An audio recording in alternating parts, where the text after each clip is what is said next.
Vlog on a blog. Tomorrow's news today. Get to the truth.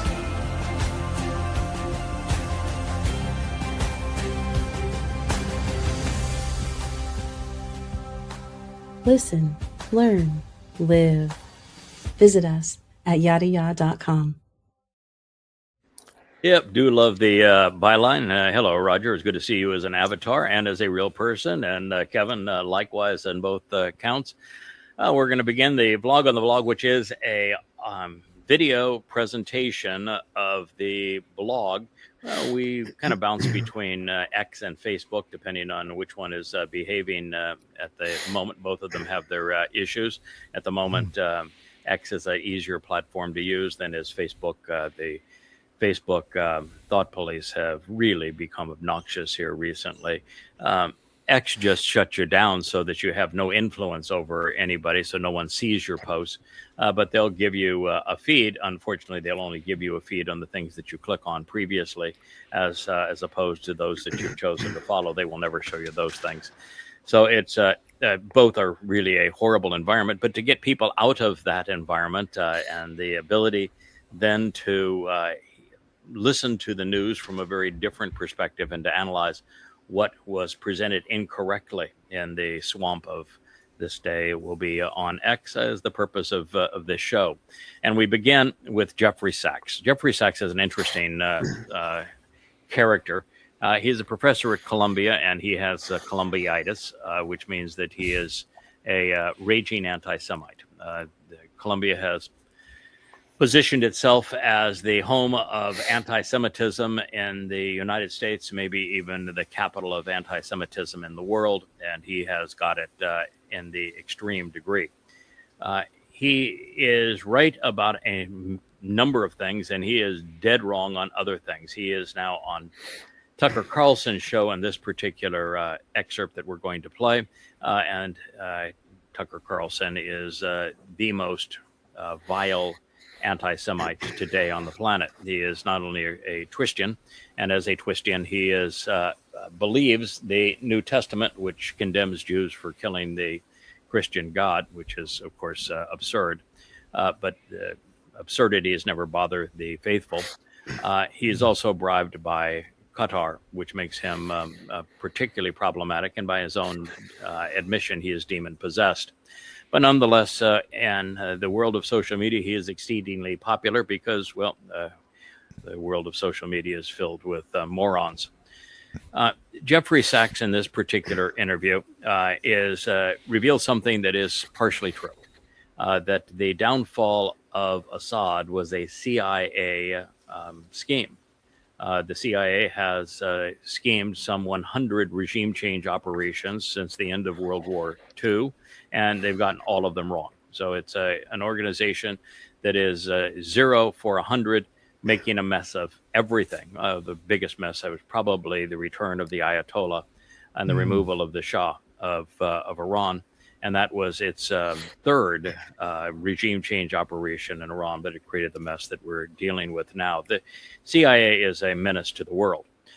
He says that this was under order by Obama, and that's misleading because the CIA operation against Assad began much earlier than that. And the CIA will couch it as the same thing they would say about removing Muammar Gaddafi or removing Saddam Hussein, as these were terrible men, and therefore they were doing a good thing for the world and for democracy by removing them.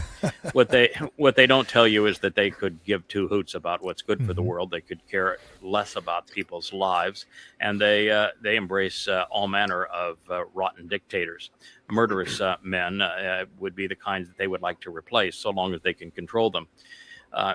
They went after these men for different reasons, but the common theme is the CIA wants to control every government in the world, and they want them all to buy American weapons, because if they become a client of America in terms of weapons, it's not only good for the bosses of the CIA, which would be the military-industrial complex, but also they become more controllable if they're an American weapon client. So Saddam Hussein was controlled by America, was given American weapons, but then he decided that he would exert his influence over other America clients than those that were protecting and promoting the petrodollar. So America went after him, blamed him of harboring Al Qaeda, which did not exist in Iraq, and having weapons of mass destruction, when the only weapons that he had were those that the CIA and the United States had provided to him.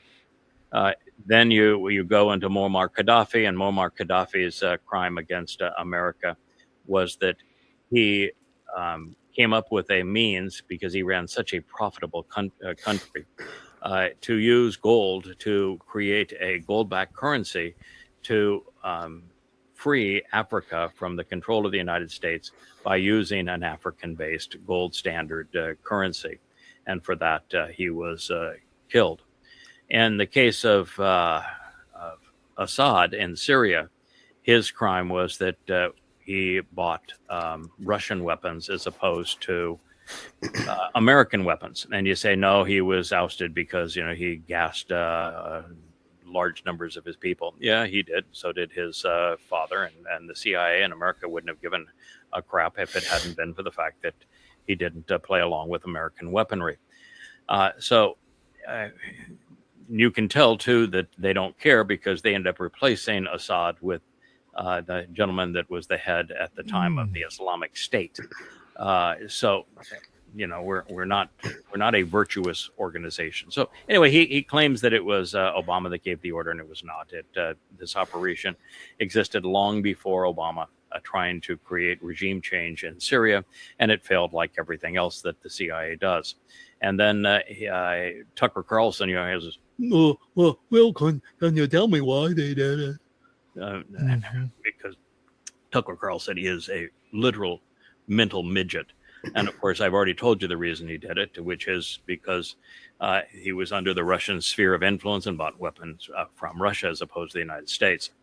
And of course, as soon as they got the Islamic State head, Jolani, in Syria, he immediately said, I'll buy weapons from America so long as you give them to me. And we'll allow Turkey to use Syria, no problem, as part of NATO. So that's the actual reason. But because he is a professor at Columbia and has anti-Semititis, Jeffrey Sachs decided to blame Israel for the reason. So he answered the question that Tucker should not have had to ask by line, and condemning Israel as opposed to just going right to the baseline answer. And by the way, he's not stupid. He's just evil. He knew the answer. He just chose to lie about it. So we'll play a moment of it, and now that you know the truth. What happened was the U.S. got bogged down in Iraq. There was the insurgency. We didn't move onward to the next war, which was to be Syria, which was to happen already 20 years ago. But in 2011, what really brought Assad down last week started under Obama. And this is also interesting. It doesn't really matter who's president. This is long-term deep state policy. Obama ordered the CIA to overthrow Assad. So that started in 2011. But why would Obama want to overthrow Assad? Because Israel has run American foreign policy in the Middle East for 30 years. Stop it here. So this piece of shit first blames the deep state for coming up with a policy going way back before Obama. And then the same piece of shit who pretends to be a professor contradicts himself, and he says, to appease Tucker, where he gets a big audience, that it was the Israeli lobby. Now, you can't have it both ways, pal. One or the other. So he just flat out contradicted himself and lied, showing his overall prejudice and racial hatred of Jews. I can tell you, Israel had no vested interest as to who was over Syria. Syria was the least of Israel's problems by that point. They had defeated Syria hands down 3 times over. And so the last thing they needed was to deal with Syria, and the fact that that if they were buying Russian weapons, the Russian weapons were inferior to the weapons they were deploying, and so it was mute. And Assad had no ability to project a military attack on Israel again. Mm-hmm. And the worst thing that could possibly happen to Israel is for a government in Syria to have an allegiance with Turkey, because Turkey is a genuine threat to Israel. It's the biggest threat to Israel. It's not Iran, but overwhelmingly it's Turkey. And by having the Islamic State run Syria, the Turkish influence has gone up exponentially, which is devastating for Israel. When Assad was there, Assad and Erdogan were enemies. Mm-hmm. Assad was a Ba'athist, which means he was not a fundamentalist Muslim. And just like Saddam Hussein was not a fundamentalist Muslim, he was a Ba'athist as well. Erdogan is a fundamentalist. He views himself as the Islamic Messiah. And so with that lightning overthrow of the Assad regime with hardly firing a shot that took place in Syria when Jolani's forces took Damascus was all orchestrated in equipment and weapons and uniforms and vehicles that were supplied by Turkey. And Turkey is the henchman now over Syria, which puts Israel in a very vulnerable position. So this was catastrophic for Israel, and it was favorable for America, and that all America cares for is in the military-industrial complex. Who's buying the damn weapons? And so that was the nature of this. And so he's dead ass wrong, and he even contradicts himself. And you got Tucker who couldn't have 2 brain cells linked together to fire simultaneously. And the result is they appease their audience by demeaning Israel. Not to mention, Obama is the absolute last pro-Israeli president of the last 10, 20 years. You know, I mean, Obama absolutely hated Netanyahu. He hates Israel, everything to do with them. And right. And both of these clowns know that. Both of these clowns know that Obama hated Israel. And so they're saying that he's saying that the motivation for Obama telling the CIA to replace Assad was Israel, when they know for certain, overwhelmingly, that it's undeniable that Obama despised Israel. So it's so sad how dumb those who are popular as influencers on social media have become. And while there is no fact checking. No, it's every chance they get, it's disparage Israel. It's down with Israel. It's Israel's fault. It's like the talking points. Yes. Over and it's over going again. back. Yeah, it's going back to 1930s Europe. Where everything was blamed the Jews. Yeah, it's back to the protocols of the elders of Zion. We're gonna have all manner of lies and blame the Jews. And the most amazing thing about the blame the Jews scenario is that everything they blame the Jews for doing, the Goyim have done to the Jews. Yeah. I mean, the Goyim have been genocidal towards the Jews. They've imposed apartheid against the Jews. They've subjugated them. They've slaughtered them. They've tortured them. They've robbed them of their dignity. They blame them for killing their God. The Goyim have done to the Jews everything they project the Jews doing falsely against them. And so it is such a stupid lie. It's just heartbreaking to see it portrayed over and over and over again in social media. And it's heartbreaking to see how many people buy into it. But that's why when God said, listen, I despair, I regret having created humankind. When there are a lot of humans together, they are universally evil. And the most popular programs on social media, which is the most popular means of communicating information today, which you see as people universally evil. God's assessment of humankind is accurate today, just as it was 6,000 years ago. We are awful, and we are worse together. wasn't the CIA founded from an organization that was founded right around the beginning of World War II?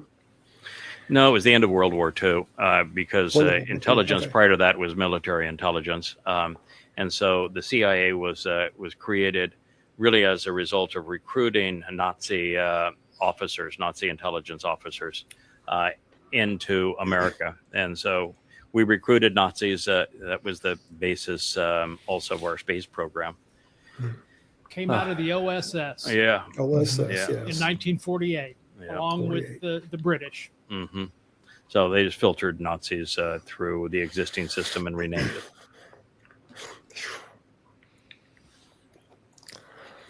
Yeah. So here's Tucker Carlson, and I'd say that Tucker is worse than the triple T's, the Tush, the Trump Tush talkers.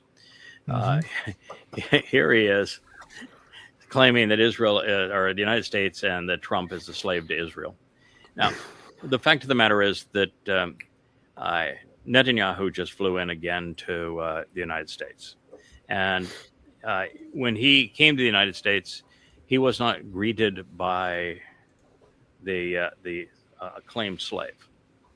He did not have a delegation from the White House. There was no vice president. There was no secretary of state. Supposedly your most important ally, and there was not a single American contingent there to greet him. The president of Lebanon received a red carpet, and when he pulled up, there was nothing but a wet tarmac.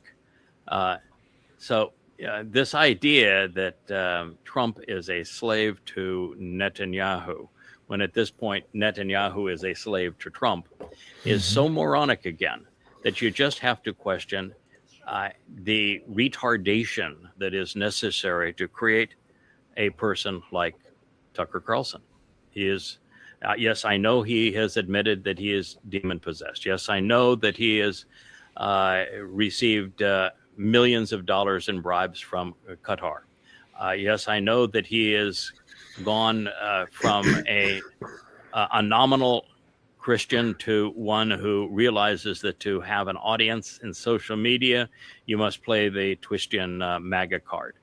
So, I mean, I understand all of these things that he has done for his own popularity, but it doesn't take an intelligence level over, a 50 IQ to realize that he's full of it, that there is no substance to his claims.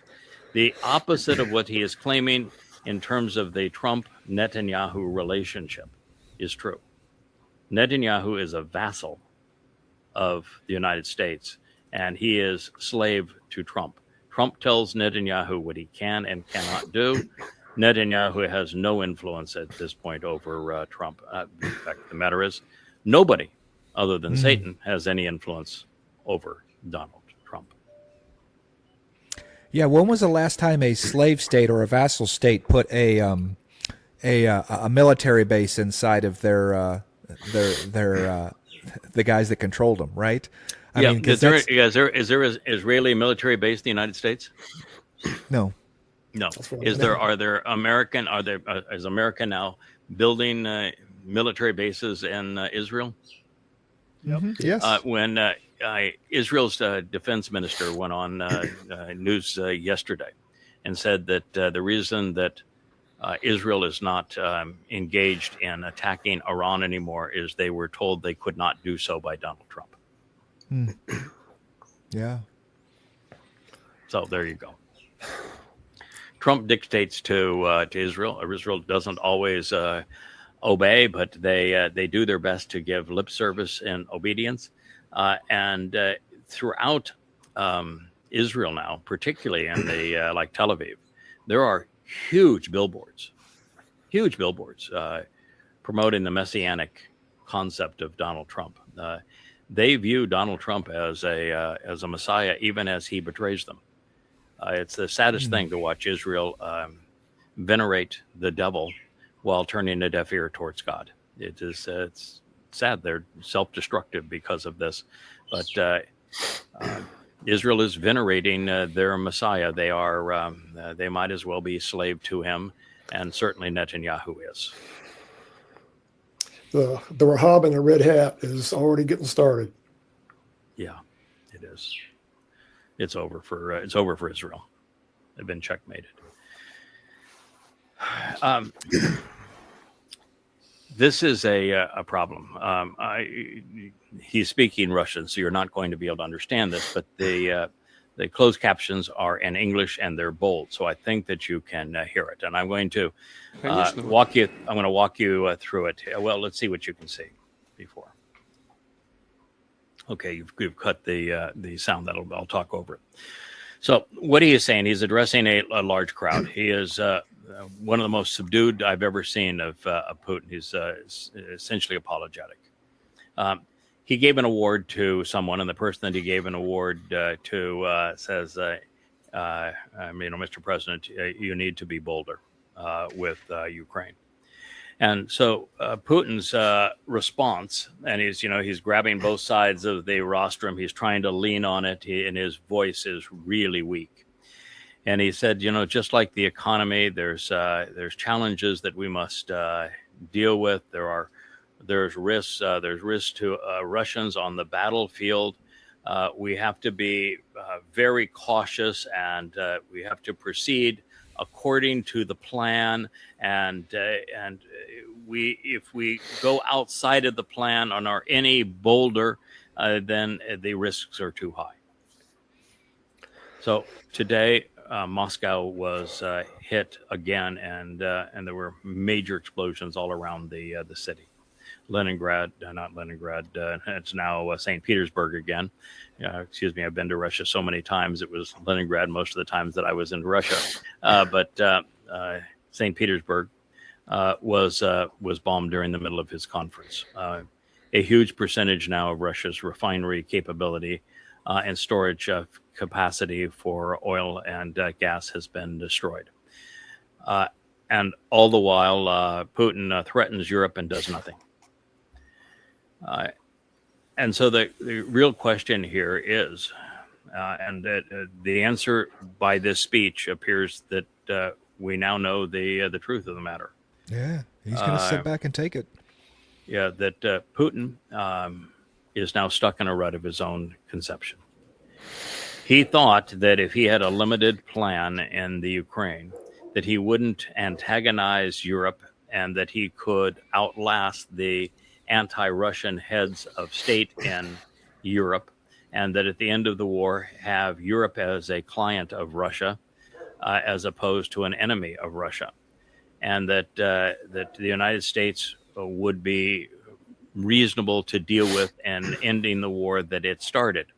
And so that was his plan, and so it was just a slow go to claim the territories in Ukraine that were ethnically Russian, that were being threatened by the regime change operation that the CIA had put in place in Ukraine. And it was a very slow, methodical, costly process that Putin deployed to protect the ethnic Russian oblast and eastern Ukraine. But while he has captured most of the Russian territory in eastern Ukraine, probably 85% of it at this point, he's nowhere pursuant to Odessa or to Kiev. He is nowhere in terms of protecting Russian territory from missile and drone attack. He is nowhere in terms of toning down the hatred of Russia, and he's lost the propaganda war. 9 out of 10 people believe the lie as opposed to the truth, and he's losing his own country. So he got himself in this rut of, I'm going to be patient. I'm going to, we're going to try to win this war to protect Russians without destroying Ukraine and without destroying our reputation in the world. But there is a point, and he's way past it, where caution is far more dangerous than being bold. There are times where you just have to be bold. I've always been the kind of fellow that if I have created an injury and it's just a nagging, aching injury, I would much prefer to experience intense pain for a short period of time than just long, prolonged, aching pain. And that's where he is right now, and he can't get over where he has been. He's in a rut. I don't know if it's age. I don't know if it's ego, but the plan he conceived might have been based upon rational thinking originally. It failed, and at some point he has to realize it's failed. And the reason that I want him to realize it's failed, of course, is that if he continues to lose as he is now, I mean, yes, he's controlling more and more territory in Ukraine. On the battlefield, it's eight attacks and 10 are favor Russian success, and Ukraine is fighting a hopelessly losing battle on the battlefield. But they're inflicting greater and greater pressure on Russia economically and Russian society, and have rallied Europe to the point that at least the politicians want to go to war with Russia. This only ends one way, and that's in a nuclear holocaust.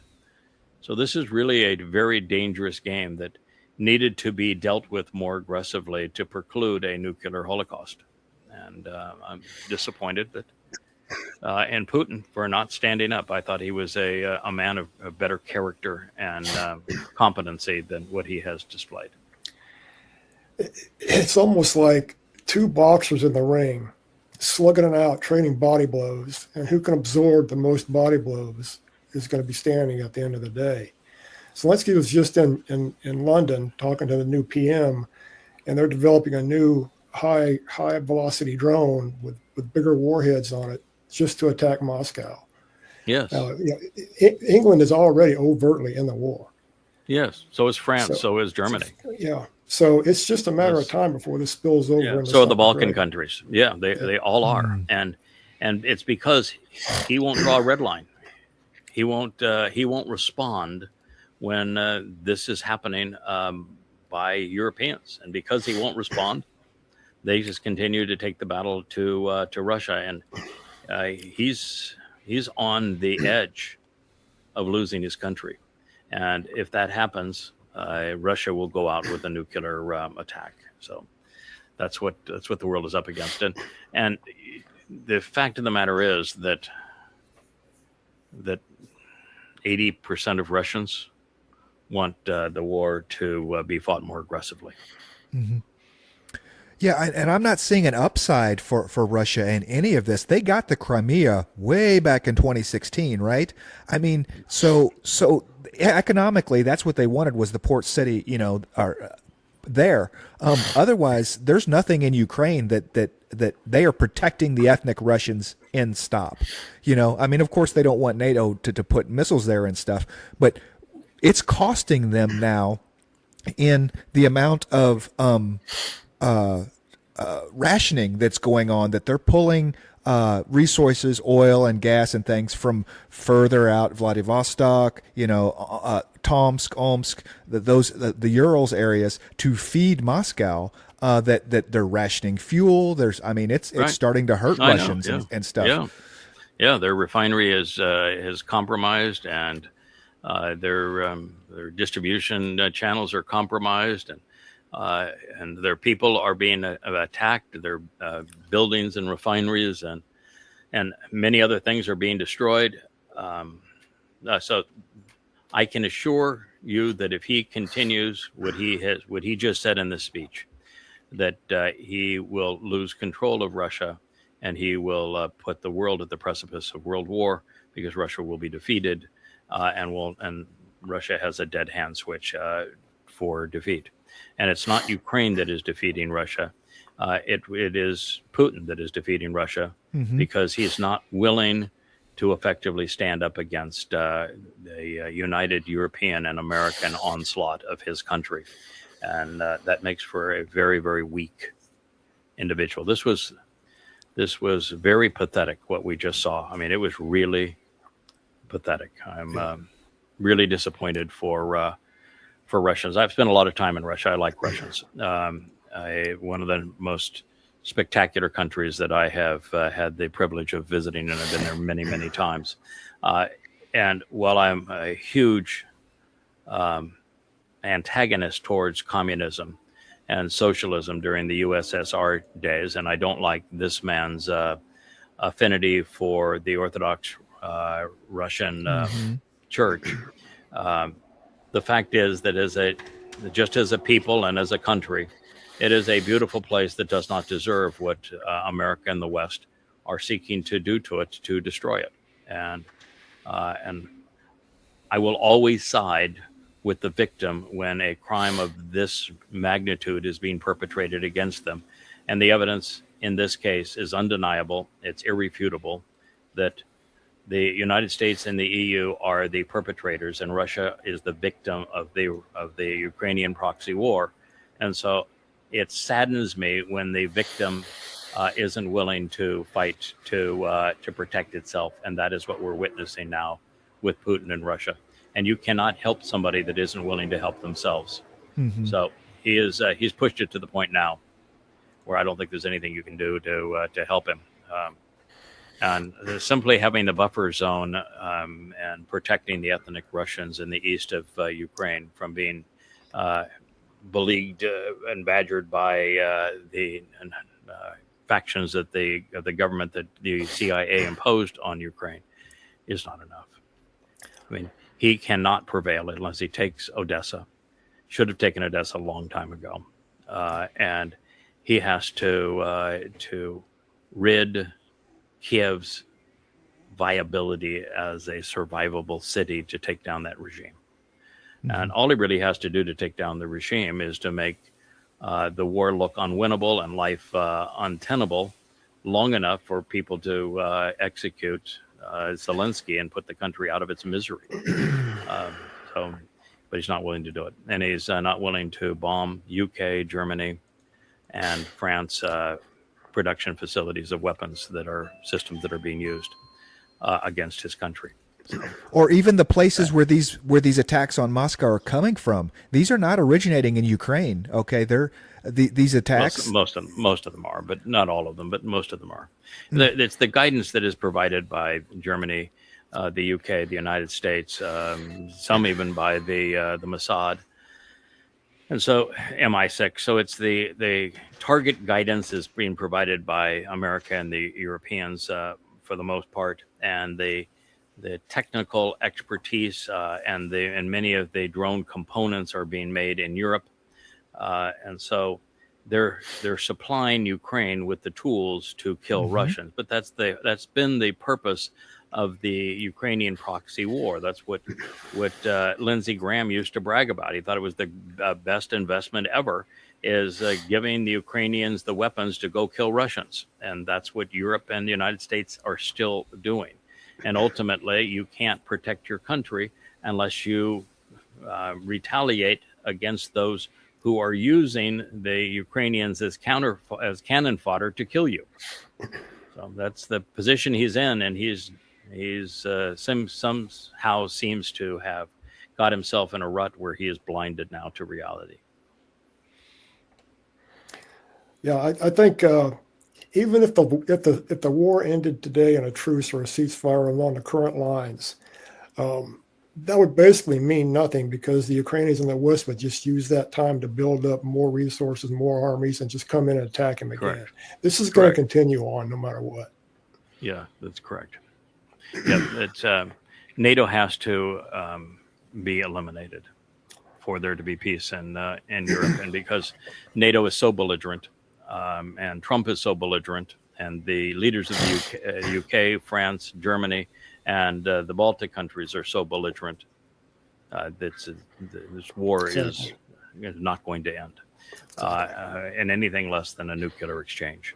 But that's really what we're witnessing also in Iran, where we've had now a sixth day of no bombing, which means one of three things and only one of three things, and you can pick which one you want, but it's either Trump is no longer able to convince Simcom to bomb civilian targets since they're out of military targets to bomb. And Simcom has said there is nothing we can do to change the course of this war by continuing to bomb.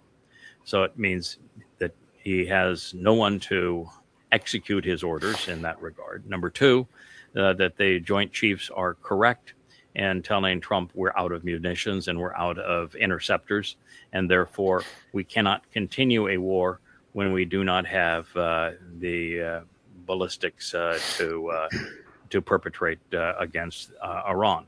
Or number three, that he is genuinely so sinister, so demonic, so out of his ever-loving mind that he is considering a land invasion of Iran. And if that is the case, and he's storing up the reserves necessary to do that, then you will witness something far worse than any military defeat that has ever been witnessed. This is far worse than Waterloo here. He sends American troops in to invade Iran. It will not only be a killing field, but they can't be supported. There is no end. You would need 2 million troops to occupy Iran. It would be a devastating loss of life, and you would gain nothing. Literally, you'd gain nothing in the process. There is nothing to be gained and everything to lose. And that's where we are.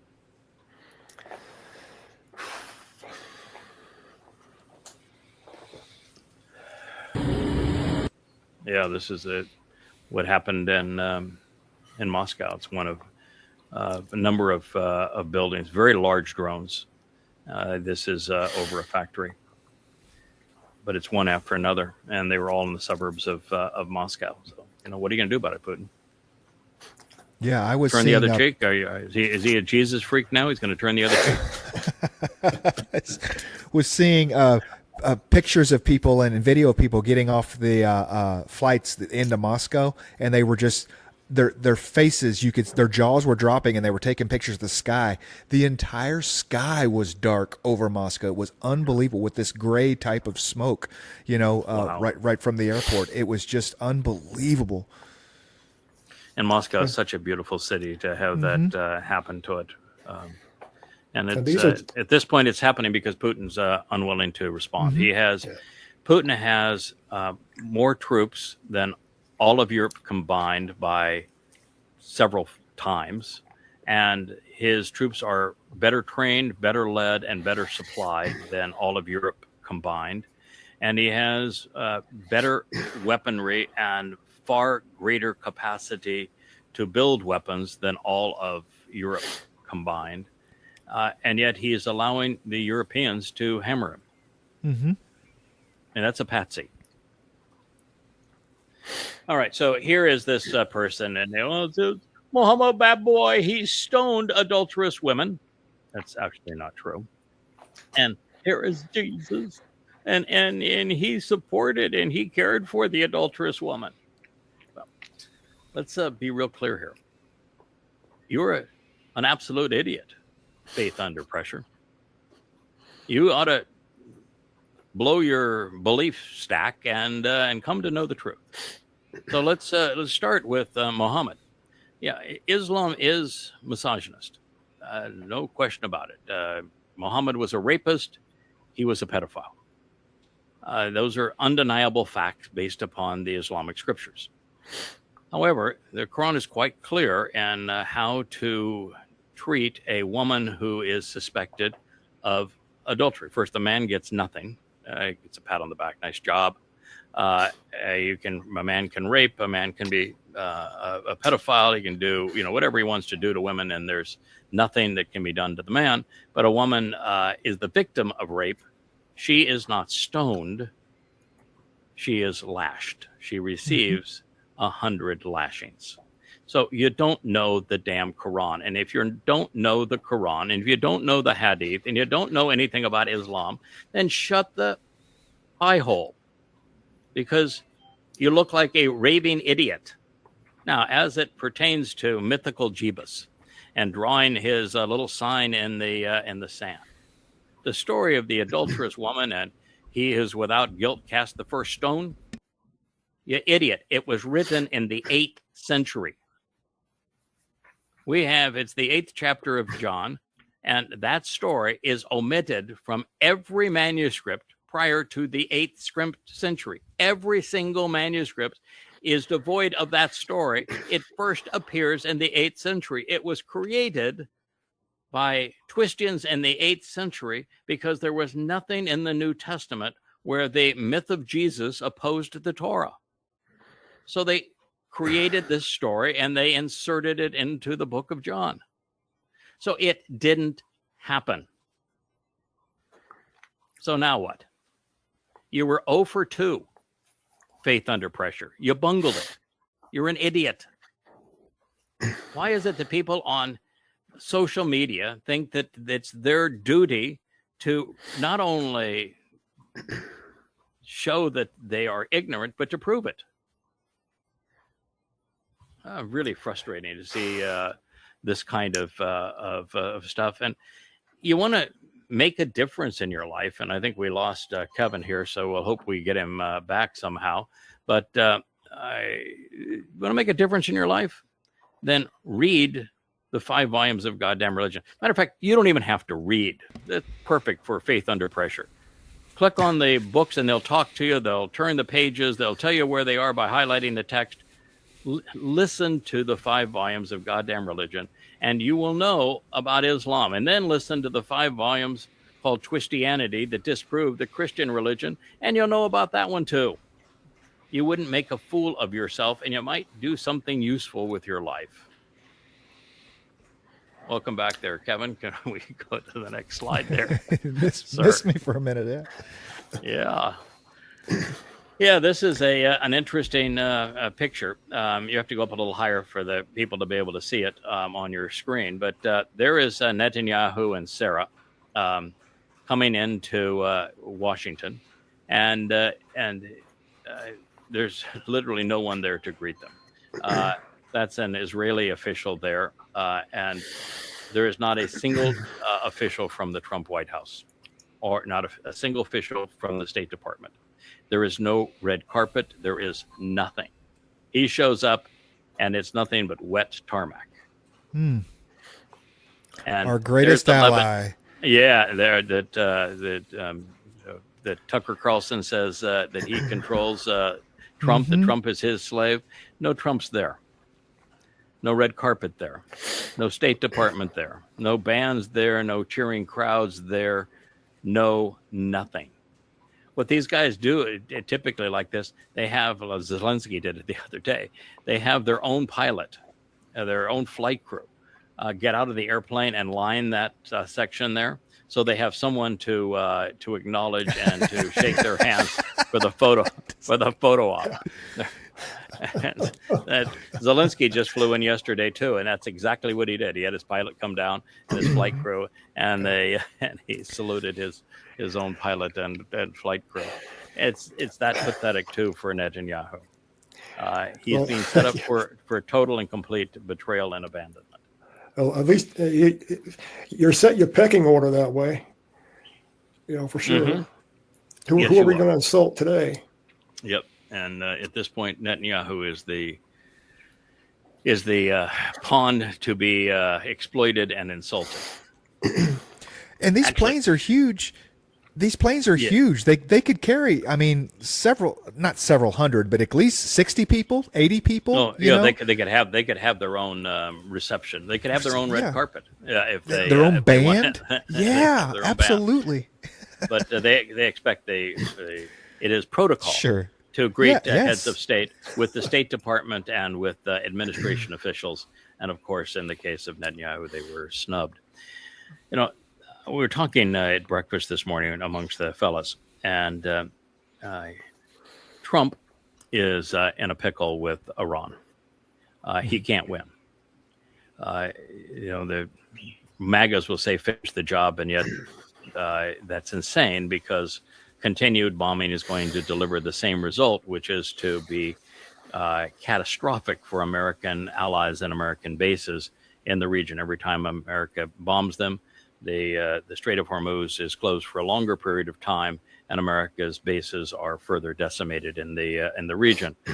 So, bombing and continuing the kinetic war in Iran is wholly untenable, and the only ones that could actually say finish the job are insane, continuing the same thing and expecting a different result. So there is no way for him to win in a war. He has signed a surrender document. That was the memorandum of understanding at Versailles. And he was so mocked for having signed a surrender document that he cheated on it and then blamed the Iranians for cheating on it so he could go back to war. And then he had his military say, you can't continue to do this because we're out of munitions and we have no targets left. And we're not going to continue to hit civilian targets because that's a war crime. So there is nothing he can do other than just sail away and claim victory while acknowledging the world acknowledges defeat.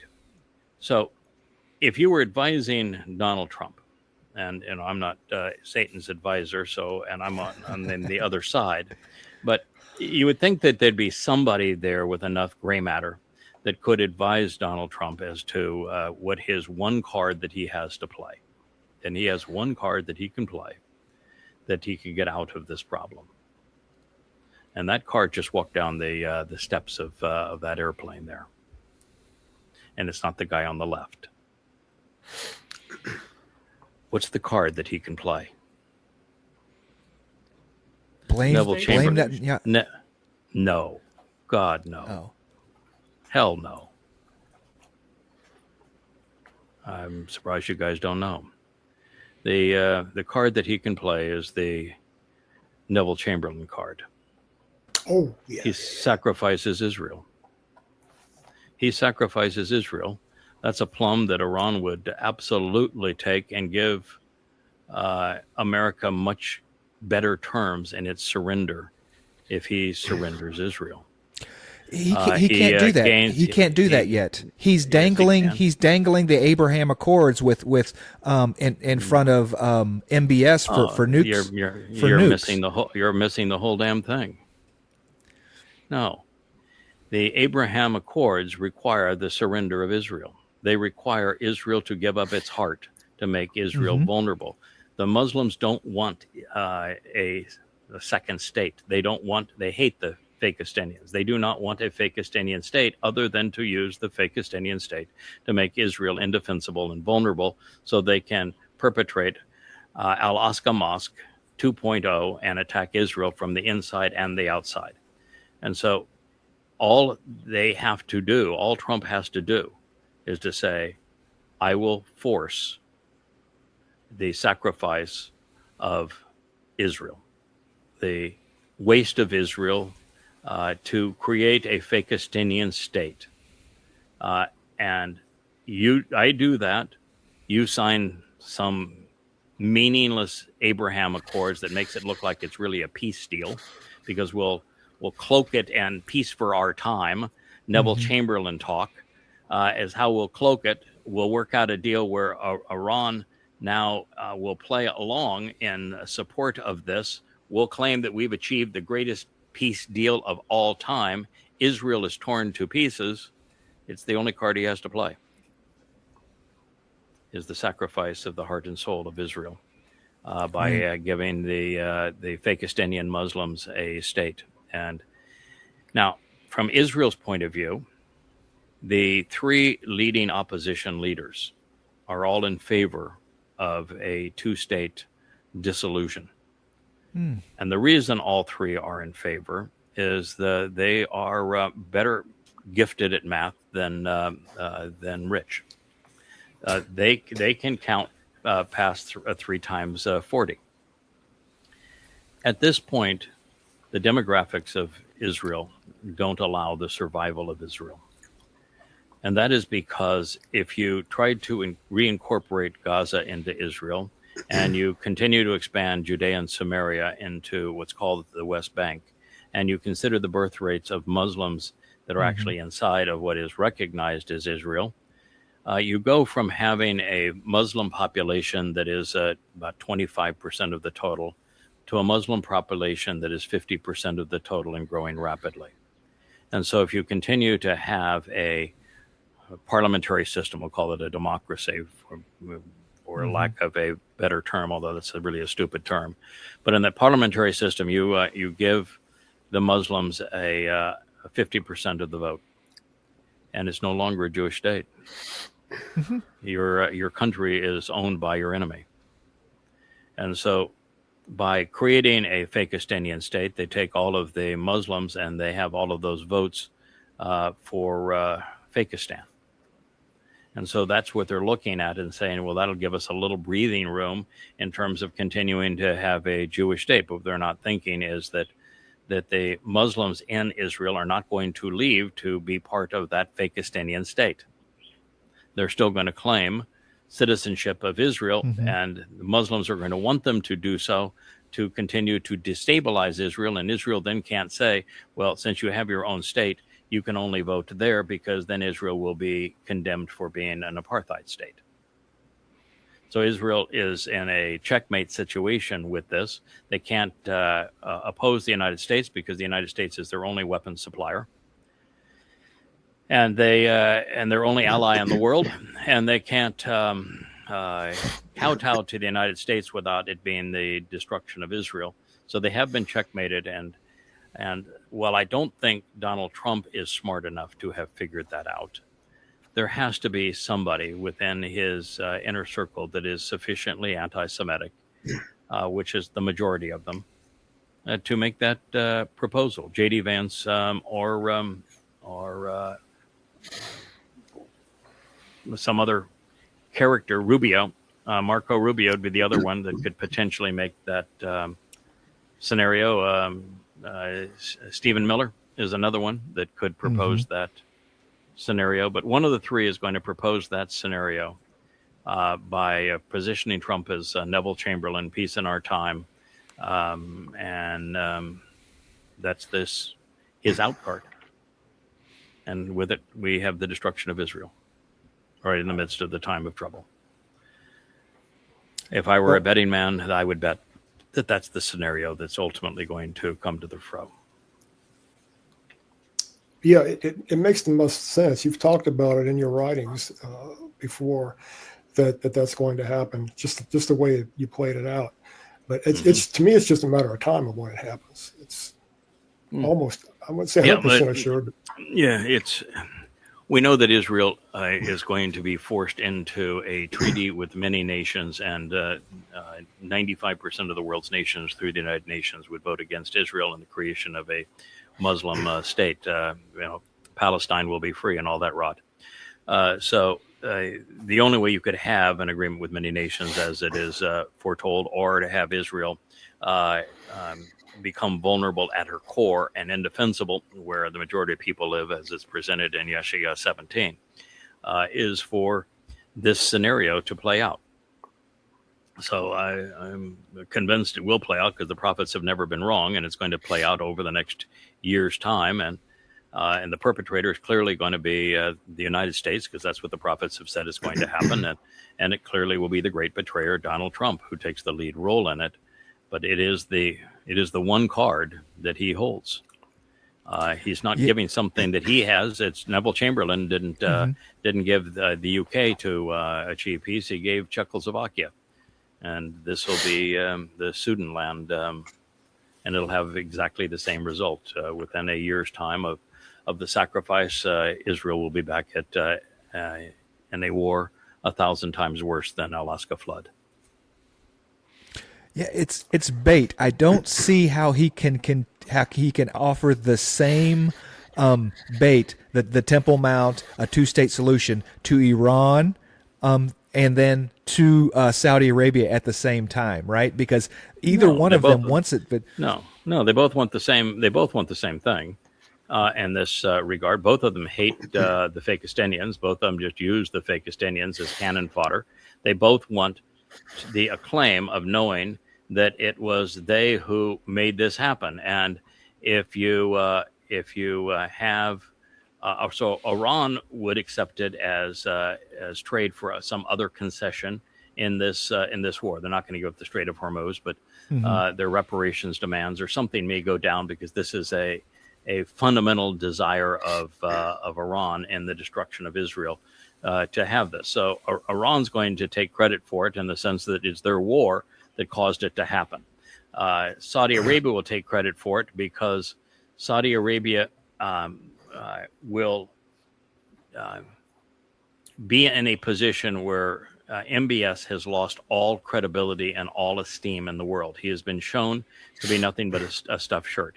He has lost it. He has no means of defending Saudi Arabia from Iran. Can't even fight back against the Houthis. Right. Yeah. He can't. No, in fact, he just got clobbered by the Houthis. Yeah. Something that also happened to America. The Houthis defeated America and Saudi Arabia. So since he is such a shell of himself in a country where you make that kind of mistake and you're not even king, one of his siblings is going to do him in, or his countrymen will do him in, because it's an embarrassment to Islam, what's happened. So his only way out right now is A, to end the war with Iran, and this could be used to end that war, and B, for him to be part of it by agreeing with the Abraham Accords to bring it into fruition, saying this was always our demand and therefore we are to be credited for this. So they'll both claim credit.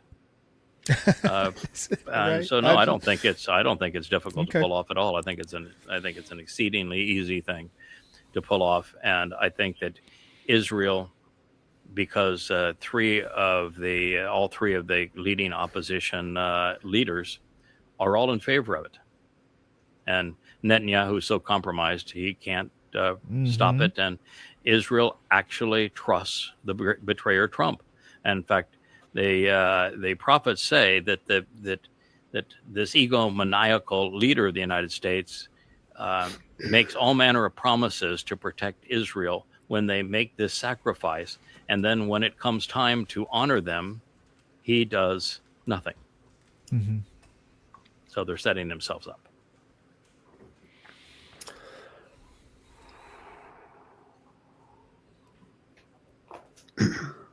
Future history delivered today. All right, so this is another picture of Moscow. It's just on and on. It's really look at the black smoke from that fire. And it's an industrial building. It's probably somewhat near the airport. That could well have been what was being seen. Yeah, see how far back it goes there? Yeah, that's what I was. Yeah. Bad, isn't it? Like a storm cloud. Ooh. Miles. Yep. So, if you're a Russian, what are you going to say? What is it about our president that won't defend us? It's a shame. It's I don't understand it either. Something has happened to him, I guess. I don't know. He looks a lot older now than he did, and a lot more unsure of himself than he did. He looked terrible in that when he was trying to give the excuse as to why I would like to be brave and I'd like to be bold. He said, actually, I'd like to be brave, but we're going to be guarded and cautious, and we're going to stick to the plan. He was really, the country. When you're leader of your country, you don't want to hear, I would like to be bold. You want to hear something a little more positive than that. Well, I don't play politics. I've been out of the game of politics now for 25 years, so I'm not going to advise him on his politics. I know a lot about leadership, and there's nothing wrong with being a leader. That's part of our role. And I can tell you that if you're going to be a leader and be in God's company, you're going to be bold. You're going to be a Gabor, and you're going to be Shazak, because the purpose is to model what God wants done. This is an interesting update on the Netanyahu visit to Trump's whorehouse. You've J.D. Vance, who has gone on record now 3 times and assailed Israel 3 times. So J.D. Vance can't pee without asking Trump, where can I pee, and can I pee now, please? And 3 times now he's gone after Netanyahu in Israel. The most vicious was when he told Israel that you're complaining that you think you were betrayed in the memorandum of understanding, which they were. They were completely checkmated and betrayed by the United States. He says you have no right to do that because at this point you only have one country that is in your corner. You have no other allies, and you only have one head of state that will even tolerate you.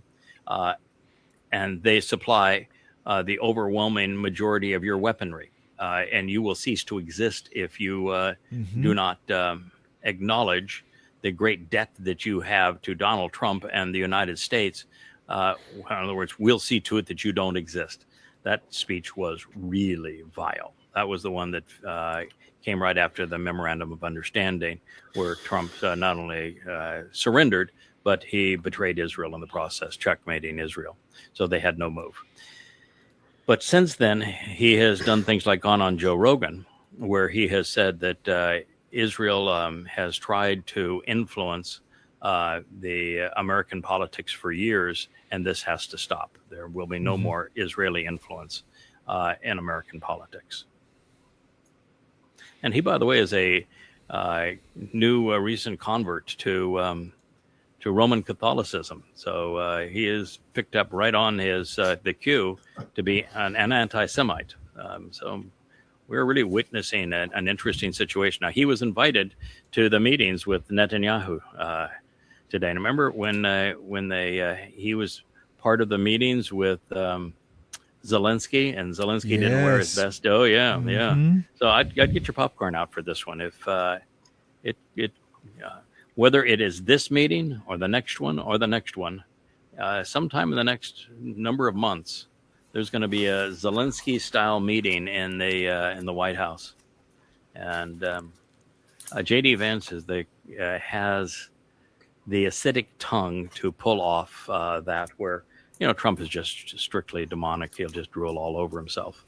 But an interesting position that Netanyahu will be placed in. And J.D. Vance is there to be vitriolic and retarded in their treatment of the other head of state, so that Trump doesn't look bad. I mean, he's doing exactly. Trump's going to look bad no matter what happens. But he's he's Trump's club. Mm-hmm. Yeah, I was just thinking the Zelensky thing, though. That is exactly what he's there to do. Mister, you better appreciate what we've done for you, and you need to show some appreciation. Yeah, that's exactly what JD's going to do. When Trump was the one that attacked Zelensky, and when Zelensky came back and said that's not fair, it was J.D. Vance who stomped on his head. Same thing will happen with Netanyahu. Oh, I don't think Bibi's dumb enough to take that bait, though. I think that I don't know that he'll knuckle under, but he won't try to posture the way Zelensky did. He won't posture but Zelensky didn't say a whole lot. He was just reprimanded and taunted into that bashing that he got. Yes, Netanyahu has been in these situations for a long time. He knows that he is a vassal. He knows that he has no influence whatsoever anymore.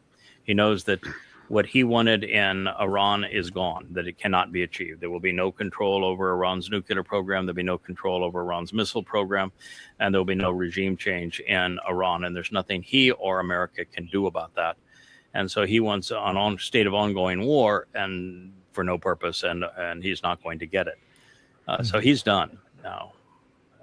Whether he just takes his beating and looks like a wimp, or he takes his beating and looks like a chump. I mean, it's either way. It's going to be the Zelensky kind of thing. The difference is that when Zelensky left, the world at large sided with Zelensky and was opposed to Trump. Oh, yes, that's going to be a very different reaction. Everybody's going to be, tell that Jew, get that Jew out of American politics. Oh, yeah, it's going to be ridiculous. It's going to be ridiculous. Yeah, that's correct. So Netanyahu is not going to have any support anywhere. No. And so it's really going to be, it doesn't matter what Netanyahu says. because Yes, absolutely. he cannot prevail. He has no chance of winning support. He cannot prevail. And I think he's going, isn't he going to New York to give some kind of speech at the UN too? Or yeah, I know he's going to New York because it's the great showdown between Mandami and he in New York City. And they just did a poll of Jewish Americans, and Jewish Americans support the Marxist Muslim by a ratio of 2-1 over Netanyahu. Wasn't he under threat of being arrested by the UN Yes. and by Mandami? Okay, and yet Not by the UN, but by Mandami. Yeah. okay, he was okay. Yeah, the guy that led the trumped up charges against him, Khan, yeah, he's been relieved. I mean, he Okay. was abusing women. He was accused of it, and finally he's been relieved from his post. So nobody wants to mention, yeah, he's accused of being a war criminal, but only by a man who was abusing women. So we'll see how it all plays out. Yeah, here's Zelensky, the two people at the bottom. That's his flight crew. They are just so pathetic. Okay. This one you'll see the size of the drone, and they shoot it down, but a little too late. Look at the size of that drone. Wow. You know, if you're shooting it down and you're already in the suburbs of Moscow, it doesn't do you a whole hell of a lot of good to shoot it down, does it? There's another shot of it. Yeah. And those markings on those towers behind them have significance, correct? They're every 30 feet or so many meters on these towers, and so the wingspan on that thing was huge. Well, yeah, those are the condensation evaporation towers for the refinery, and yeah, you look at the wingspan of that thing. So for it to get all the way to Moscow, a drone of that size, and it's winged, so it's not flying all that fast. That is pretty damn pathetic of the Russian air defense systems for it to have gotten all the way there. Wow. Yeah, they keep on playing this game. The next one's going to land in the Kremlin. Then what? They've tried. They just haven't made it work yet. But they've been trying. They've been trying. Yeah. Yeah, this just to watch Marxists promoting Palestine will be free, and Marxist women. They have got to be the most brainless creature on the planet. I mean, if you were to compare a Marxist woman and a garden slug, I think if you were to hold a debate between them, the garden slug would win 8 out of 10 rounds. You know, here is a Marxist woman who would consider herself, pro women's causes, promoting a religion that has colonized 57 countries, murdered 250 million people in the process, financed its religion and its conquests on the slave trade, is so misogynist that women have no rights and have to run around wearing tents, that legalizes pedophilia and rape, it stones women to death for not wearing a tent in public, and that whose own scriptures are genocidal. And yet these Marxist women are so moronic that they're promoting that. It just boggles the mind that there could be humans on the planet that are this ignorant, irrational, and immoral. But there are. I was going to say it's one thing to be ignorant, another thing to be stupid. But if you put them two together, you got a truly unique kind of individual. Yes, they cease to be human. You see, yeah. They cease to be human. Of course, she would claim to be an environmentalist, and one's holding a plastic bottle of water, and the other's got her little lime-colored purse there. Victory for what? V. Victory for what? I mean, we'll play it just because you can see the vile nature of their expressions and what stupid really looks like. That is what stupid looks like. Yep. That is, and all the little people behind them. They're all Marxists. They're all Marxist youth that have been indoctrinated, that don't even have 3 functioning brain cells to connect. I mean, when God says, I disparaged having created humanity, that's what he is talking about right there. And that's not, I mean, God's biggest issue is religion. They're not even religious. And look at it. He just said, there is no good. You're all rotten all of the time. I'm sorry that I created you. It was a mistake. Proof. Those lives are worthless. They're counterproductive. I don't understand this Berg person.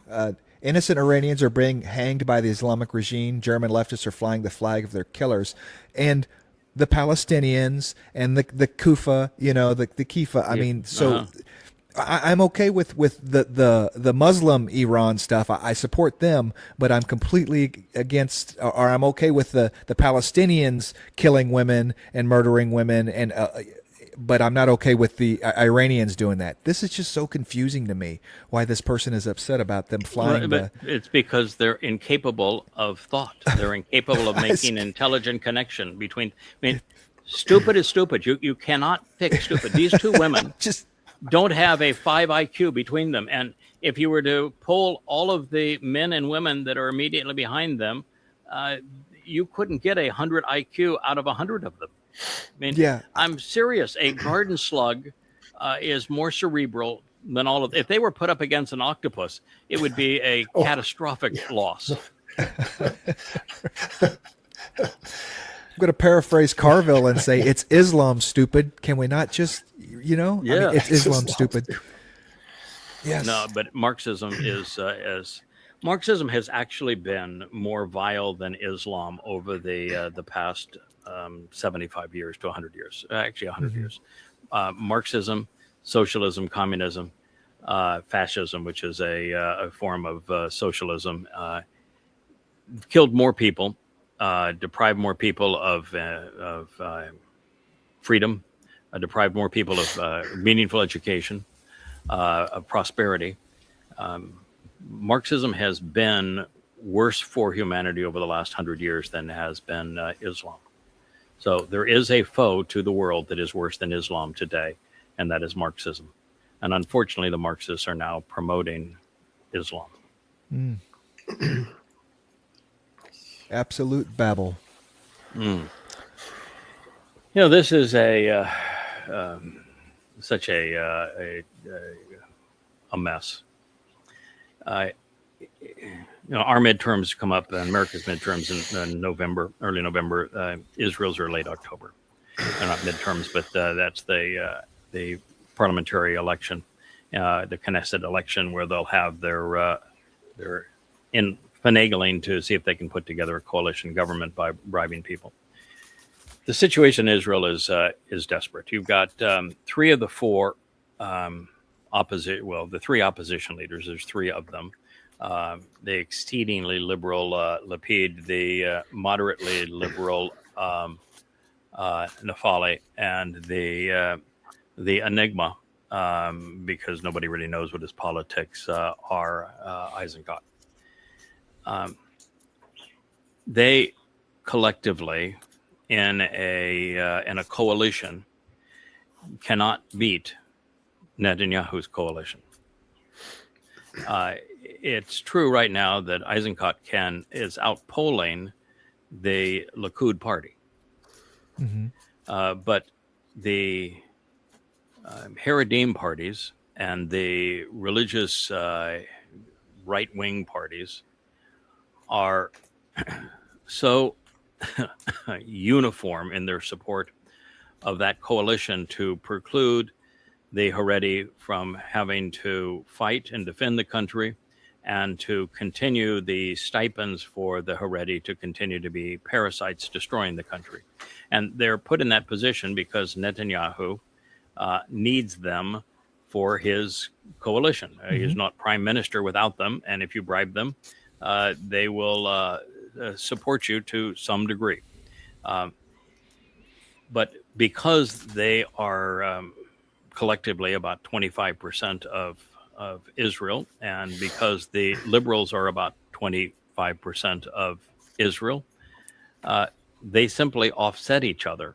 And then you have the Arab parties, which are about 20 to 25% of the vote. And if you pull them out, there isn't enough remaining for the opposition parties to overcome that the stranglehold of the parasites, the Black Death of the Haredi. And so I don't know what they're going to do. Netanyahu has lost favor apart from the Haredi parties that are on a gravy train because of him. But how do the opposition parties prevail? And if it's a stalemate, which means that nobody can get 61 seats out of the Knesset to vote for them or hold that together, then Netanyahu continues, and there's just another vote, and you go through vote. What did they do one time? Like 6 or 7 of these things, and Netanyahu survives all the time. Well, nobody can form a government, so it's the Netanyahu government over and over and over and over again. Netanyahu has destroyed Israel. He destroyed Israel by his response to 10/7, by then destroying Gaza, by then 2 wars in Lebanon, by 2 wars in Iran, and by losing the entire world, so that the entire world now hates Israel. So Netanyahu has destroyed Israel. And I don't care what you are as a right-wing nutcase. This is no longer about left and right in Israel. It's just not. Netanyahu has destroyed the country, and I don't think there is a way to get it back. I think you're in a downward death spiral and have been checkmated. But in this particular piece, it's Ben-Gvir, who is he is worse, I think, than Stephen Miller. He's a really, really bad man, and he has because he's as a minority, for him to stay in the coalition, he is bribed with a seat in the government, and his seat in the government, he controls the Israeli police. And so what he's told the Israeli police is that they cannot arrest the Haredi protesters against them being drafted.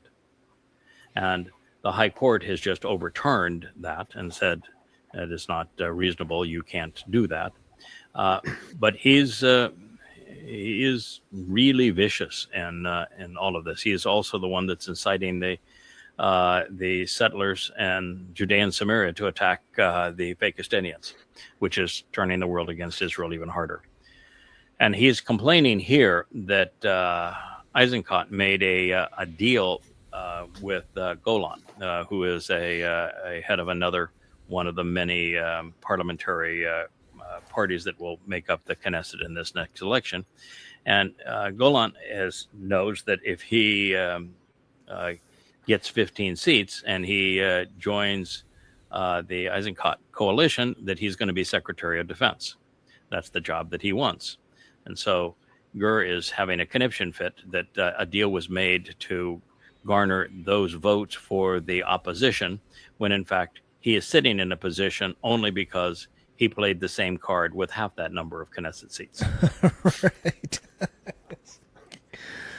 Unbelievable. Politicians they never cease to amaze with their absolute, this idea that I just got done. I just got done doing the exact same thing for fewer seats, but this guy's a horrible person for doing it, right?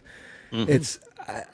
It's never ceases to amaze. And with a straight face, they do this, knowing that everyone that's watching. Ben-Gvir doesn't have a straight face. Yeah, you can say with the hypocrisy to do this, but you can't ever say that. Ben-Gvir's famous for wearing even his kippah off kilter. This man's tie is off kilter. His suit is off kilter. His life is off kilter. Everything about this man is off kilter. There is nothing straight or on the level about Ben-Gvir. No right angles. No right angles with Ben-Gvir. It's the uniqueness of the parliamentarian system. That's for Israel to have been harassed by Great Britain the way they were, and then for Israel to accept that parliamentary system, which is the system of bribes. It's just such a tragedy that they have it and proceed with it. It's just disgusting that they can't vote for a politician. Whoever gets the most votes is prime minister, but they can't do that. And what they get is the stalemate of the Haredim and the opposition having to do a deal with the Arab parties. And in this particular case, I will tell you emphatically that if you're an Israeli, the Arab parties are less hostile to your survival than the Haredi. Wow. That's how bad it's become. That's a statement. Wow. That is a statement. Yeah. Yes. If I were in Israel and I had to, first, I'm not in politics, so I wouldn't do it, but if I were in Israel and I had to do such a thing, well, I've just turned to nothing but fuzz, and Rich just walked away. So we don't know how long this stream is going to go. But if I were in Israel and I was forced to choose a partner, Ram or one of the three Haredi partners, I'd choose Ram. Wow.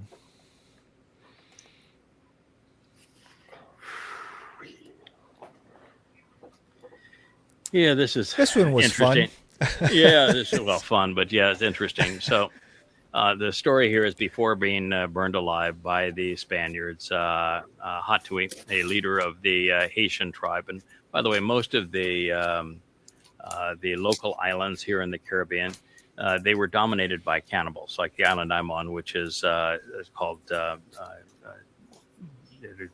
St. Cruz, but it's St. Croix because it was named that by Columbus, who actually found the consequence of the cannibals because he came ashore here at what's called Salt River because he needed to replenish his water supplies, and one of his crew was eaten here. The cannibals from the local island, the other islands, like in his case, the native population of St. Croix, which was a different name at the time. We don't even know what its name is because all of the prior inhabitants were eaten. And they were eaten by the cannibals from what is now Puerto Rico. And this now is Haiti, which is probably even a rougher environment.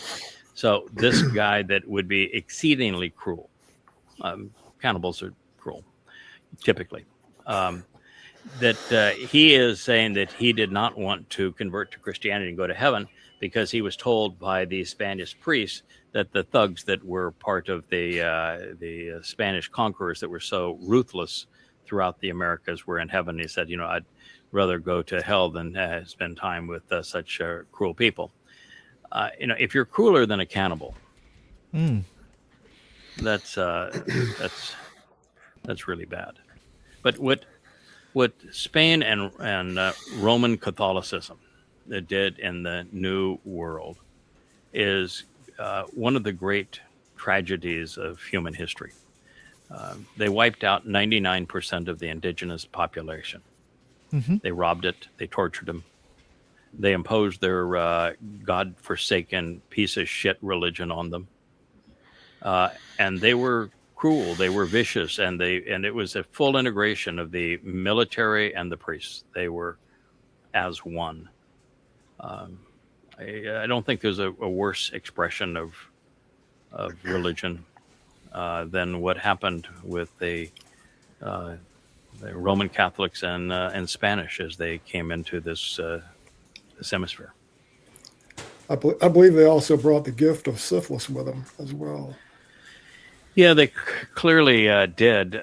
Syphilis, it looks like it was first contracted in, I think it's the UK, but it's certainly in Europe. And a Roman Catholic monastery. And the priests in the Roman Catholic monastery were doing sheepies. They were into bestiality, and they were doing sheep. And it passed from sheep to humans because that was their sexual entertainment. And they infected then one another as they started doing one another in addition to the sheepies. And that's how syphilis spread initially in Europe, and then it was taken here to this hemisphere. Another really lovely accoutrement of Christianity.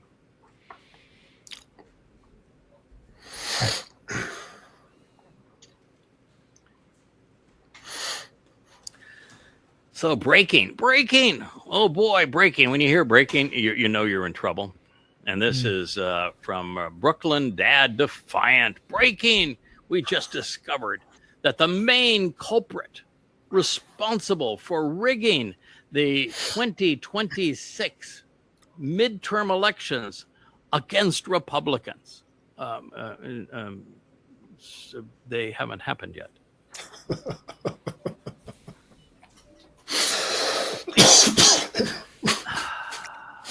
Hard to believe. He's been so I can't read it, but something about it. Blatant about blatant it. About it. Blatant about it. So I don't know if this is they're trying to blame Trump for rigging them, which he would do everything he can to rig them. But this is oh, I know what he said. This is the montage. This is quite the montage. We're going to watch this one. Yeah. Okay, quite the montage. Here's the deal. When Trump was Trump 45 and early in Trump 47, he positioned himself as a kingmaker. If he ordained you, or if he chose you, if he picked you over another candidate and told MAGAs to vote for you, you typically won, and the candidate that he opposed typically lost. And so Trump viewed himself as a kingmaker, and he garnered loyalty, at least support, by knowing that if you support Trump, you can stay in office, and if you oppose Trump, look at Massey, you are voted out of office, and it happened routinely. Then something happened to the Trump mojo, where it became so obvious that there's no reason for him to endorse people for the midterms because he's going to get his clock cleaned. And so what he did is he really stopped endorsing others. He stopped saying the kinds of things that would cause Republicans to be electable. And so you have to ask, why would somebody who knows that he's going to be impeached and convicted if he loses the Congress and the House and the Senate, why would he just abandon everybody? Say, I don't give a crap about the economy. I don't give a crap about inflation. I don't I care about the midterms. I don't care about any of this stuff. Why would he say such things? And that's what he's saying in his montage. And the reason is really quite simple. He hates everybody. He just hates everybody. He doesn't like the idea now of even having to campaign for somebody. He doesn't like the idea of even being bothered with the election of somebody. He doesn't want the notion that his will not prevail and cause the person he would prefer over someone else to be elected. He doesn't want the blame for losing in that regard. And so since he's on a revenge tour, not only with against Democrats, but against members of his own party and against not only America, but the world, he doesn't give a crap. His whole deal is scorched earth. He's Satan. And he and those two guys that are the clowns on either side of him, they are scorched earth. They're going to destroy the planet. And what you've seen here is really interesting. Over the last week, rather than Trump paying any attention to the midterms, it's all Trump 28, isn't it? All of the presentation is, look how messianic Trump is. Look how Trump is the savior of America. Look at Trump with his Trump 28 hat. It's all Trump 28 as opposed to the midterms. He's saying, okay, so what? I'm not going to even pay attention. I'm not going to give you the satisfaction of me acknowledging what's going to happen in the midterms. I don't care about them. All I care about is me and Trump 28. Yeah, because that's all that's going to matter. Yep. So you can play some of this. It is an interesting montage. Economic system is broken down. They thought they were going to outweight me. We'll outweight him. He's got the midterms. I don't care about the midterms. Affordability is a hoax. I don't think about Americans' financial situation. I don't think about anybody. I think about one thing. Sir, Mr. President, about the latest inflation number which came out this morning. Could that be a No, I love it. for The numbers were Republicans great. to try and hold You know what I really the love? Senate? I love the inflation. There's so much talk about, we're going to drive housing prices down. I don't want to drive housing prices down. I want to drive housing prices up. I don't care about the midterms. Economic system. Yeah. Wow. Any one of those sound bites is enough not to get a past politician reelected, right? Any one of them Anyone would be of them. hammered home in an election. Yeah. And But Trump is the confabulation genius. He is Mr. Chaos. He is Satan incarnate. He throws out so much stupidity that people are dizzy, that they don't even know which one of those to attack. So here you go. You have a montage, and it just goes right over people's head. Those who hate him continue to hate him. Those who love him continue to love him, and the in between don't know what to do because their alternative and the Democrats is Marxism with a complete lack of intelligence and hope for the country. So it really does put things in a mess. America is far worse off than Israel is in this regard, because you do have about 39% that are MAGA morons. You have about 40% that are Democrat Marxists and are complete counter to anything that's intelligence. And that swing vote doesn't want either of them, and there is no option in the middle. So what do? You got 40 on one side, 40 on another. It's 80, and you got the remaining 20 saying and neither. Mm-hmm. So what happens? I don't think the outcome is as obvious as the Democrats think it is, because all they have done so far is show that their only candidates that they will nominate are communists, and that they will in cities and in states where they dominate, they're the dominant party, they will nominate the most extreme of them as a communist, and then they will vote for that communist. That's not going to work in a national election. Well, it also seems that pretty obvious one of the natural attributes of the Wahhab is extreme narcissism. Mm-hmm. This guy's all about himself all the time. All the time. That's all he cares about. Yep. He is a POS with a little TU in the middle of it.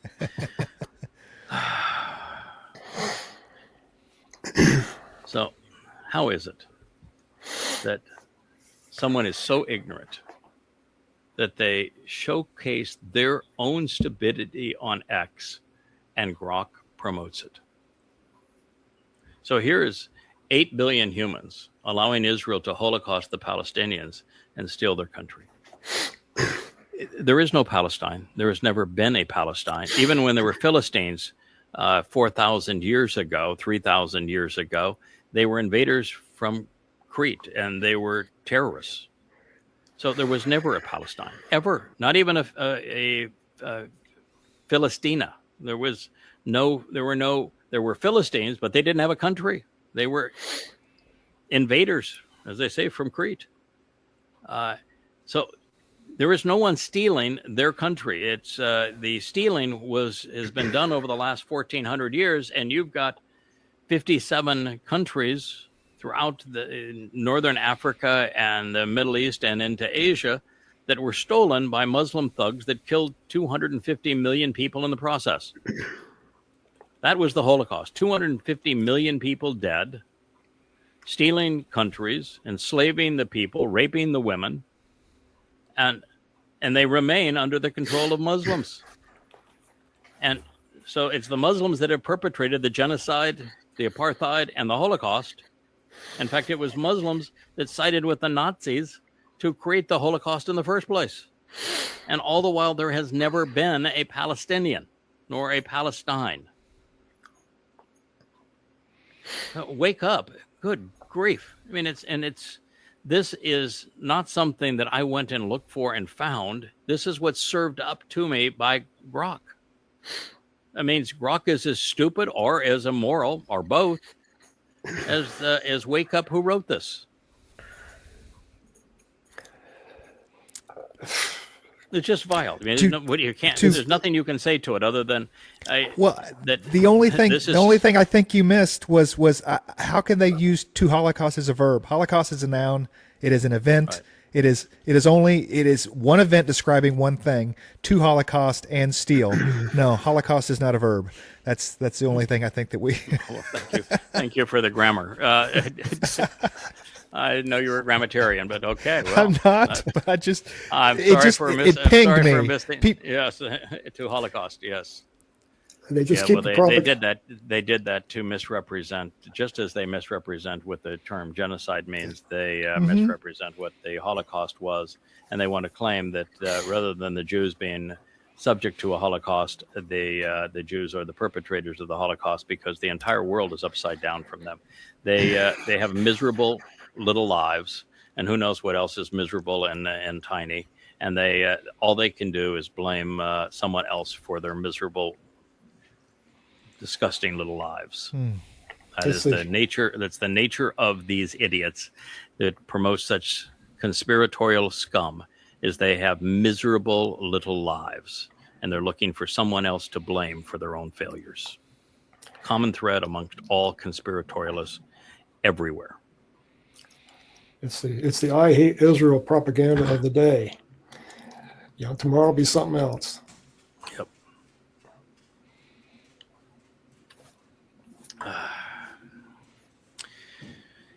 So here, this is he's in Air Force 1, 2, 3, who knows what number, and he's got this picture of himself in Technicolor, and he's doing his stupid little dance in his aircraft.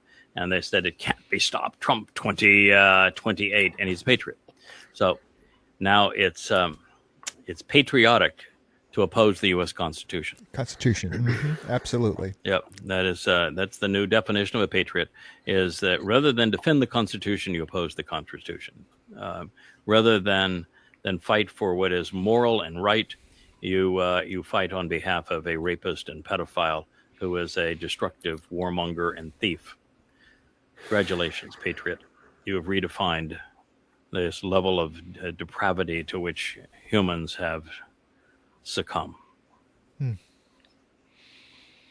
Is succumb a verb? I think so. Yeah, no, you're okay there. Yeah, that one's solid. So here they're posting, and most of the time they make these posts. Like there's one on Assange says, forget Russia, the Jews are the greatest threat to humanity. And Assange never made such a thing, but it's posted routinely and sponsored by Grok and Meta AI as being legit when it's just untrue. But in this particular case, unfortunately, the statement was sort of made. You can't put in the quotations, Jews are the most despicable of them, of humans, because of the fact that that is not the actual quote. He says, I have avoided doing anything which could show any esteem for the most despicable of mankind. So he did not say Jews are the most despicable of mankind. The context of the letter infers that's the case, but you can't put that within the quotation because you're misrepresenting the quotation. In the case of Napoleon, he was not much of an expert on such things. At this point, he had failed miserably as a leader of France. He was exiled for his failures as a leader of France. He was lamenting his doom, and like all losers at that point, he was looking for someone to blame. So he was writing his brother in correspondence, and he says, I have undertaken to reform the Jews. Now, what manner of ego would have a Frenchman say that I have taken to reform the Jews? Were the Jews fighting him? No. So why would he want to reform the Jews? Were the Jews committing criminal acts against him? No. What's the purpose other than to say he was trying to reform the whole world into his vision of himself, which is just nothing but egomaniacal. But I have not endeavored to draw more of them into my realm. So he's saying that I have quarantined them. I don't want any more of them in. I tried to fix the ones that were here. You didn't even say what he tried to fix them up, other than maybe they didn't support him to the degree that he wanted to be worshipped as if he were a god. And then he says, I have avoided doing anything which would show any esteem for the most despicable of mankind. So, well, this statement does appear in one of his letters. Napoleon was the typical hypocrite. He had the decree, we call the infamous decree in March of 1808, which restricted Jewish money lending and residency in France. So he was clearly an anti-Semite in that regard. And his other things that he did when he needed to garner Jewish favor that were viewed positively. But he was symbolic of most European Christians who are grossly anti-Semitic and blame the Jews falsely for killing their God. A, God is not a man. B, men cannot kill God. And C, the Jews were never involved in crucifixion ever. So the whole thing is a lie at the level of the debate between the octopus and the slug. But nevertheless, Christians aren't very smart, and he wasn't either. Just because he strategized himself into several winning scenarios, he proved at Waterloo that he was an absolute idiot, and he proved in Russia that he would sacrifice 9 out of 10 of his men for nothing but his ego.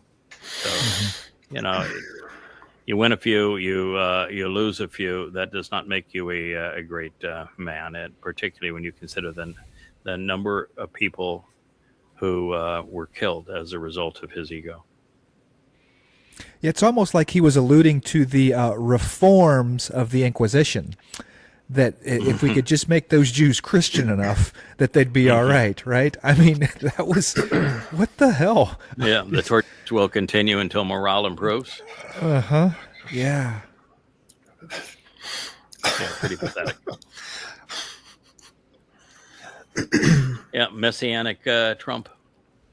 This is the way they present him, and yet you want to know the real Trump, that picture they won't want to present, but he is trying to walk towards his chauffeur-demmed limousine, and just in mid-stride, he didn't trip. He just collapses and falls on the pavement, and he can't get up. Oh, wow. I don't know if you've seen that, but yeah, no, he was it was shown on a lot of media outlets. He's just walking towards the his chauffeur limousine out of a building for going someplace, and doesn't trip. He just literally completely collapses on the asphalt, and he can't get up. Somebody has to literally pull him back up. Right. Reminds me of the Hillary Clinton episode when she was getting, where they scooted her off into the SUV, where she loses her shoe in the whole 9 yards. Back when she was running for president. Yeah, this is not losing the shoe. This is literally his legs collapsed. His legs stopped working. His arms stopped working. He turned into a puddle of goo on the street. Wow. And could not get up. Made no attempt to get up. He had to be pulled up. Yep. Yeah, he's in bad shape. We'll go one more. Yesterday was okay. I was just going to say that yesterday's Luminary episode, the most exciting 6 minutes in the Torah. I mean, you delivered. You didn't just. It was pretty good. Right. I am positive that no one has ever seen that story from that perspective, and and the story makes no sense from any other perspective than that perspective. And the clues are everywhere that my understanding of the perspective is exactly what Yahweh intended. Yeah. The real story of what happened alongside the Nile with the Amma, with Jochebed, with Amram, and the raising of Moshe. It's a marvelous story that God orchestrated, and I think it's the most interesting 6 minutes in the Torah, the way that it plays out. This particular picture here, the GI Jesus. He's got his American flag. I'm GI Jesus, baby. I'm going to lead the troops into battle. Gunther, what in the world's wrong with you? I mean, there was no Jesus. God is hugely anti-politics and anti-religion. And the country that God lashes out against more viciously than any other is the one represented by that flag that is in the process of betraying Israel. So, no, there is no GI Jesus. You're absolutely wrong. I will go one more. I don't want that one to be the last image that we... I don't know that this one gets better. Oh, yeah, there you go. We might have to do one more after this. This one, I was just going to say, they're claiming that Roman Catholicism reigns above the Anglican Church and the Lutheran Church and the Methodist Church and the wee old little Baptist churches down there. And I would just say guilty as admitted. You made your confession. You're the one responsible for the reprehensible consequences of Christianity, and you're going to claim that you are the mother of all of those churches. Then I will accept your confession, and I will be glad to hold you accountable. Guilty as admitted. Yeah. Christianity has been, and the Roman Catholic Church has been one of the greatest scourges in the history of humanity.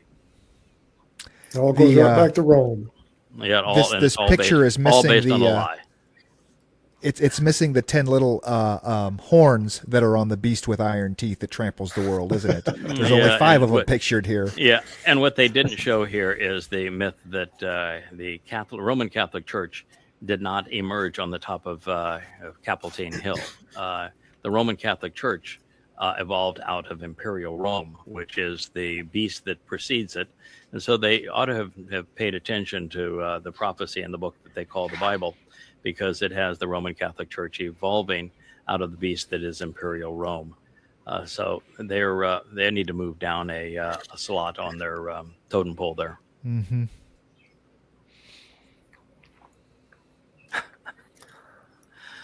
Oh yes, there we go. Twirling girls. Oh, it's beautiful. They have nice legs at least, and isn't that? We can end on this one. I mean, yeah, nice there legs. they are. They're who can ever criticize a pretty girl? But here's vivid.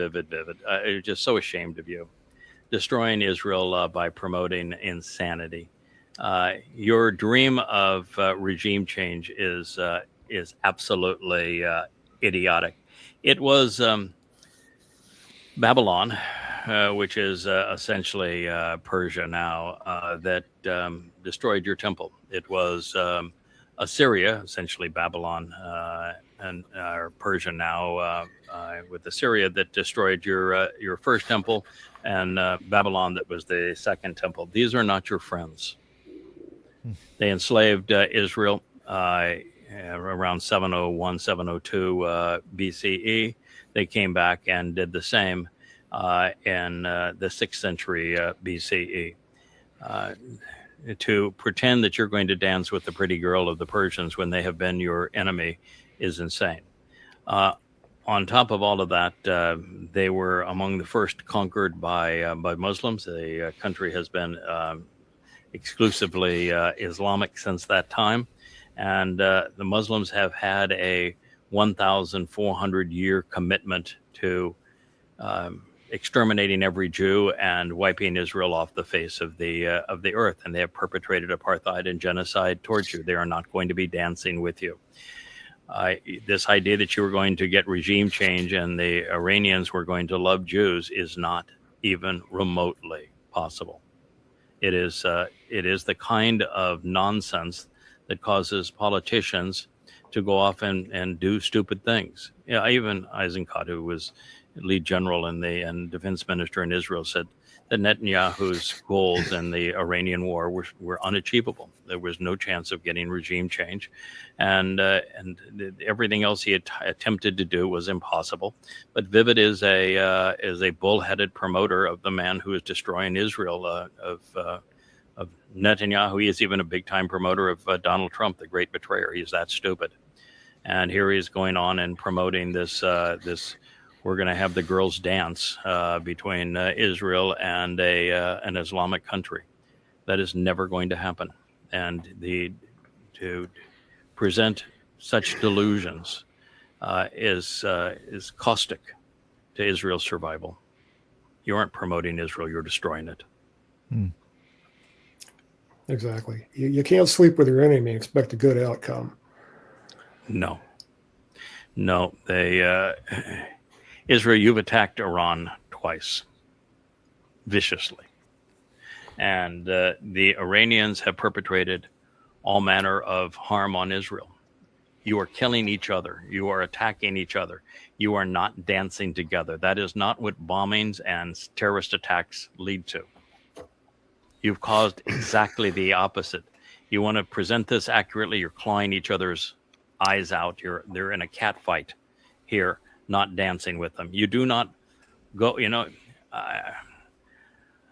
I may not be on the top of my game in dating, and that I've been married for a very long time, but I can tell you, you do not get the pretty girl by pulling her hair and kicking her in the shins and smacking her in the face, which is what Israel is doing to Iran, and what Iran has been doing to Israel. They've been involved in a 1,400-year-old hate fest, and before that, they were involved in a 1,400-year-old hate fest, because you go back another 1,400 years to Assyria. So it's been 2,800 years of hate.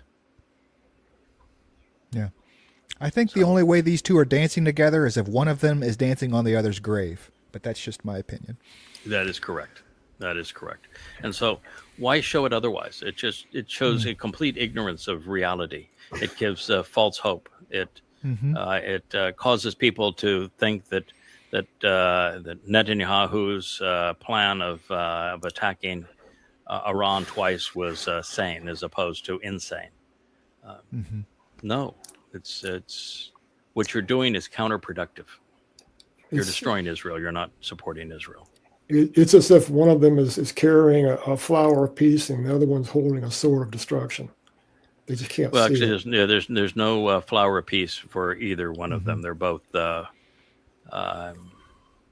deadly, and they're deadly towards one another, and they have both been deadly towards one another for 2,800 years. And there is no exception in that time of 2,800 years. They've catastrophic together. So fantasies like this are what cause religion. They cause wars. You create a false scenario in the Gulf of Tonkin, and America goes off and loses 58,000 men in Vietnam. Well, Trump, by the other way, was talking about the Vietnam War. He said America lost 240,000 men in the Vietnam War. I don't know how you could be that out of touch with reality. It was 58,000. But the Gulf of Tonkin didn't occur. It was a fantasy. Blowing up the Maine, fantasy. Sinking of the Lusitania, fantasy. And it is the constant drumbeat of the delusions that cause people to do insane things when you do this kind of stuff. No, there is zero hope. And as a matter of fact, if you read your prophets, what you would find is that the Iranians are going to send 3 to 4 million jihadists into Israel, and they're going to ravage the place. Now, you may not be bothered by that, Vivid, because you're a phony. You don't even live in Israel. But that is what's going to happen. So that cute little girl right there, she's going to sponsor 4 million jihadists, far more ruthless and far better armed under far better missile and drone coverage than occurred on Alaska flood on October 7th of 2023. And 2 out of every 3 Jews are going to die. You want to dance to that? Because that's what you're going to endure. And largely because idiots like you are promoting fantasies. Maybe we'll end on that note. We'll continue with the Luminary series. We're into to Ruth. Ruth and Boaz, the greatest love Starting story chapter ever. 19, yeah. Yeah, ever sold. I love that the Ruth and Boaz story. It is it's the core of the Torah. It is the ultimate prophecy of what will happen and how God's going to resolve the problem of his people. It comes at a devastating time for Israel, and this is the one ray of sunshine of hope for all of Israel. And it's just a beautiful story, and it shows God to be so vastly different than he is painted in religious circles. It is a very seductive, a very sensuous love story, and God is a huge proponent of this love story, and he is saying that this love story is going to deliver the Redeemer of Israel, and it does. So it's the antithesis of what the religious would promote. In fact, the sages of Israel are dead wrong. The women of Israel are dead wrong, and it shows them to be wrong, and it shows that ultimately a very small group of people, particularly in this case, there's just 2 of them, that their love will prevail, and they are capable of saving the covenant family. So happy to tell that story. We'll have 4 chapters. It'll take us a couple of weeks to probably get through it all, and then we're going to turn to Isaiah 10 and 11, because that is really going to open your eyes. It is so very different than what we have been led to believe. The job of the Choter is hugely more extreme and different than anybody has previously considered. So we'll turn to that as well. Thank you, both gentlemen. Thank you, Rich. Thank you, Perry, for making this possible, and we'll be with you later this afternoon. It looks like we're going to even survive the rain. It's temperature has dropped here. The wind has picked up. When that does happen, you always wonder when the rain is coming. We could use it, so hope it happens. Talk soon. Hey there, thanks for tuning in. That was Fetch. Gotta run now. Catch y'all on our next podcast.